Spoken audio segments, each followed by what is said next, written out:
Hey everybody, Justin Graham with Steadfast Partners. I just want to take a minute and talk to you about preparing for a HITRUST certification effort. We have pretty deep roots when it comes to HITRUST at Steadfast. I led a HITRUST external assessor organization for a number of years, even did a small stint on the External Assessor Council, so trust me, I've seen it all. HITRUST is very complex, and just to start, you have to understand that HITRUST recently expanded their portfolio, so there's 3 certification types now. There's the E1, the I1, and the R2. So think of it as small, medium, and large.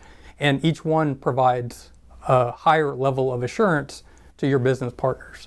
And with that, when you think about these 3 certification types, there's going to be nuances to each one. So just for example, take the E1. It's a pretty small assessment, 44 requirements, and if you're doing the fundamentals, you're going to be pretty close. But to dive in pretty deep here, you have to understand to get a HITRUST certification, you have to pass all 19 domains in the framework. With the E1, one of the nuances that you really have to navigate is the understanding that 8 of these 19 domains, there's only one control. So you have to nail those. So when we work with our clients to prepare for the E1, you know that we're going to be laser focused on these 8 to make sure you hit those just right. There's nuances to the I1 and the R2 also. With the I1, you would really be surprised when you look at specific domains like physical security, like how intense that really is. I think a lot of organizations underestimate the I1, even though it is that middle tier. It takes a lot of work to get there.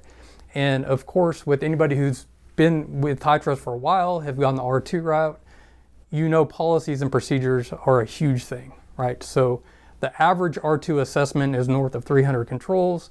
You have to have a policy statement for each of these and a corresponding procedure statement. It's a lot of documentation, it's a lot of writing, and it has to be in a very specific style.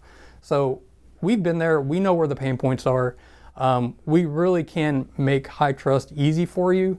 We know how to navigate this. We have relationships with a lot of people at HITRUST who have helped us understand the nuances and the gray of how to interpret these control requirements.